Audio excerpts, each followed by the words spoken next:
आप सभी को नवरात्रि की हार्दिक शुभकामनाएं।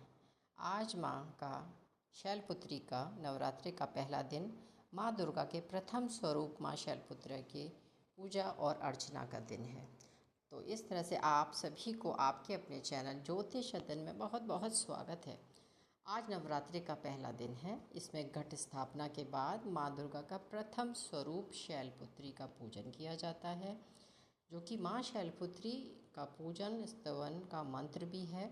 आप लोग उस मंत्र को कर सकते हैं, जैसे वंदे वांछित लभाए चंद्रार्थ कृत शेखरम वृषरूणाशूलधरा शैलपुत्री यशस्वनी।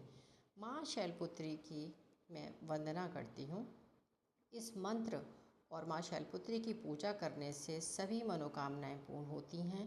कन्याओं को वांछित वर की प्राप्ति होती है। जो अनमैरिड जो गर्ल्स होती हैं उनको आपको अपनी मन का वर प्राप्ति होती है, और साधक का मूलाधार चक्र जागृत होने में सहायता मिलती है।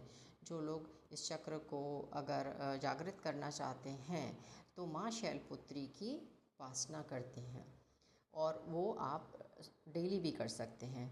अब कैसे करें सप्तशती का पाठ? आप सूक्ष्म में जानें कि आपको पूरे पाठ का आप पूरा नहीं कर सकते, तो आप सूक्ष्म में कैसे करें कि उसका पूर्ण फल आपको मिल जाए। 9 दिन सप्तशती के 13 अध्याय पढ़ने का विधान है, जिसे समय के अभाव में आप नहीं पढ़ पाते हैं। जैसे स्टूडेंट जाते हैं, जो कॉलेज हैं, स्कूल में बच्चे हैं, वो जा रहे हैं तो वो नहीं पढ़ सकते इसको पूरा, क्योंकि उसमें समय लगता है। तो आप कौन कौन से ऐसे पाठ हैं जिन्हें आप कर सकते हैं? तो देखिए, सबसे पहले है प्रथम अध्याय। पहले अध्याय को करें, तीसरा अध्याय करें, पाँचवां, सातवां, नवां अध्याय। आप इसे पढ़कर भी अपनी पूजा पूरी कर सकते हैं, और आखिरी में माँ दुर्गा की आरती कर सकते हैं एक दीपक जला के। जो भी पूर्ण करना चाहता है और पूरा नहीं पढ़ पा रहा, तो इससे भी आपका पूर्ण हो जाएगा। आप ये भी कर सकते हैं। और अगर आपके कोई व्यक्ति है, जैसे कि उसको शत्रु का डर है, तो आपको कवच करना चाहिए। आपको किताब दिखा दी जाएगी, उसमें एक कवच होता है, उसे पढ़िए तो माँ दुर्गा आपके ऊपर एक कवच का निर्माण कर देती हैं। अगर आप उस पाठ को पढ़ते हैं तो आपको किसी भी शत्रु का भय नहीं रहता, आपके ऊपर माँ की कृपा बनी रहती है। तो कवच पाठ बहुत ज़्यादा इम्पॉर्टेंट है। दूसरा है अर्गला और कीलक। ये पाठ ज़रूर करना चाहिए। ये 3 पाठ करिए और आप वो कर लीजिए। ये करना आपके लिए बहुत ज़रूरी है। और अगर आप ये भी नहीं कर पाते हैं तो आप क्या करें? आपके लिए दुर्गा सप्तशती के पीछे एक सिद्ध कुंजिका पाठ है, वर्णित सिद्ध कुंजिका पाठ। आप उसे बस पढ़ लीजिए और आरती कर लीजिए, तो ये भी आपके लिए काफ़ी है। वो पाठ बहुत ही महत्वपूर्ण पाठ है। आप सभी को वो तो ज़रूर करना चाहिए। सप्तशती पाठ की शुरुआत में आपको हाथ में अक्षत, पुष्प, जल और 1 रुपये का सिक्का लेकर संकल्प के साथ आप संकल्प लें। पाठ के समय देशी घी का एक दीप ज़रूर जलाएं। देशी घी उपलब्ध नहीं है तो जो भी आपके घर में उपलब्ध है आप उससे भी दीप जला सकते हैं और अपने उस पाठ को शुरू कर सकते हैं। डेली स्वच्छता का विशेष ध्यान रखें। जब भी ये 9 दिन आपके अपनी माँ को मनाने का और अपनी माँ से अपनी इच्छा के अनुसार फल प्राप्ति का समय होता है, तो आप ये ज़रूर करें। फिर है कि दुर्गा सप्तशती के जो शती है कि जो हर अध्याय जो आपका पाठ है, उस पाठ का एक विशेष फल होता है। मतलब अगर आप पहला पाठ करेंगे तो आपको क्या चीज़ मिल सकती है, ये बहुत इम्पॉर्टेंट चीज़ है। आप इसे देखें, जैसे कि पहला अध्याय अगर आप डेली कर रहे हैं तो आपको मानसिक मतलब मन से, शरीर से आपको जो भी सुख हैं वो आपको मिल सकते हैं। यानी मेंटल एंड फिज़िकल बॉडी जो भी आपके हैप्पीनेस है, आपकी खुशियां हैं, वो आपको प्राप्त हो सकती हैं। आप इस टाइम में, आप इस समय में क्या है, आपको पूरा अपने पाठ का फल मिलेगा। तो आप ये ज़रूर करें। भूमि कार्यों में सफलता मिल सकती है। अगर सेकंड अध्याय का आप पाठ पढ़ रहे हैं तो आप क्या करेंगे कि आपका ये अगर व्यवसाय है, जैसे कि आप कोई ज़मीन से रिलेटेड कार्य करते हैं, तो आप इस सेकंड अध्याय को पढ़ें। तीसरा अध्याय है, अगर आप किसी भी शत्रुओं से छुटकारा पाने के लिए यह कर सकते हैं और उनसे आपको छुटकारा मिल जाएगा। फिर आपका चौथा अध्याय, अगर आपको ईश्वर की भक्ति चाहिए, आप चाहते हैं कि मैं अपने भगवान की बस भक्ति ही करूं, तो आपको चौथा अध्याय पढ़ना चाहिए।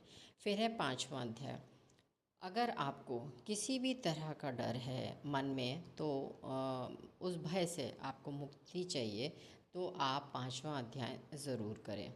नेक्स्ट है कि छठा अध्याय, अगर आपकी लाइफ में बहुत सारे दुख हैं, आप बहुत ज़्यादा परेशान हैं और वो दुख एक के बाद एक आपकी लाइफ में आ रहे हैं, तो आपको क्या करना है कि आप उन सभी परेशानी से और जो भी आपके दुख हैं उनसे आपको मुक्ति मिल सकती है। आप माँ में विश्वास करके अपनी सारी प्रॉब्लम माँ को बोलें और आपके शोक, दुख, बाधा जो भी होगी वो दूर हो जाएगी।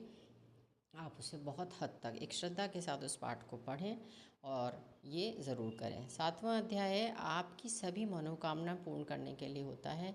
इस पाठ को आपको ज़रूर करना चाहिए। फिर है कि आठवां अध्याय, आठवां जो होता है अध्याय, उसमें धन लाभ, माँ जगदम्बा सभी को धन वैभव प्रदान करती हैं और सभी की झोलियाँ भर देती हैं, ऐसा विश्वास रखना चाहिए। तो ये आप पाठ कर सकते हैं, लेकिन आपको अपने कर्मों को सही तरीके से करना है। आपको इन 9 दिनों में कोशिश करें कि कोई गलत काम ना करें, अपने कार्य के प्रति बहुत ईमानदारी रखें, ये बहुत ज़रूरी होता है किसी भी कार्य को करने के लिए, और उसमें मन लगा के करें, तो आप अपने हिसाब से या अपने अकॉर्डिंग फल को प्राप्त कर सकते हैं। उसमें ईमानदारी से करिए और आप लग जाइए अपने कार्य के में जो भी आप कर रहे हैं। फिर आपका आता है 9वां अध्याय, जो कुछ बहुत समय से नहीं मिल पा रहा था, आप बहुत प्रयास कर रहे थे लेकिन आपका भाग्य साथ नहीं दे रहा, तो आप क्या करेंगे, आप अपने भाग्य को जगा सकते हैं, आपका भाग्य सहयोग करेगा। तो ये अध्याय 9वां ज़रूर करें। फिर है 10 नंबर, यानी आपका 10वां अध्याय, ये कार्य में उन्नति के लिए कैसे मिलती है, वो ये आप इसको 10वें अध्याय को पढ़ें तो आपको अपने कार्य से रिलेटेड उसमें प्रोग्रेस मिल सकती है। फिर है 11वां अध्याय, आपके व्यवसाय में अगर तरक्की व लाभ नहीं मिल रहा है, तो आपको इस 11वें अध्याय से प्राप्त हो सकता है। फिर है आपका नेक्स्ट 12वां अध्याय, रोग या कोई बीमारी है तो आपको सही इलाज सही समय पे उपलब्ध अगर नहीं हुआ है तो आपको वो उपलब्ध हो जाता है, रोगों से छुटकारा भी मिल जाता है। और नेक्स्ट है आपका 13वां अध्याय, आपकी इच्छाओं की पूर्ति होती है। अपने कर्म को भी अच्छे से करते रहिए, कर्म सबसे इम्पोर्टेंट है। गीता में भी श्री कृष्ण ने कहा है कि सबसे ज़्यादा आप अपने कर्म पे ध्यान दीजिए, उसके फल की इच्छा मत करिए, तो कर्म करिए।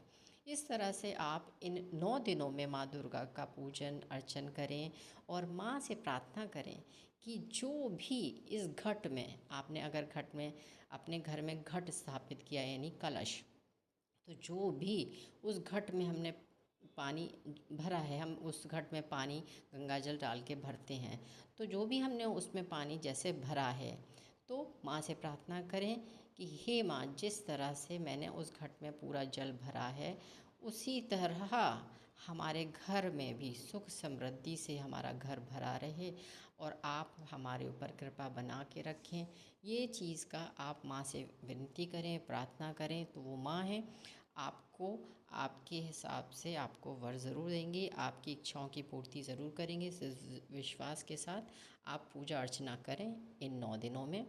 अगर आपको यह मेरा टॉपिक थोड़ा भी मदद कर पाया हो तो प्लीज़ इसे लाइक करें, सब्सक्राइब करें। बहुत बहुत धन्यवाद। माँ सबका कल्याण करें। Thank you so much.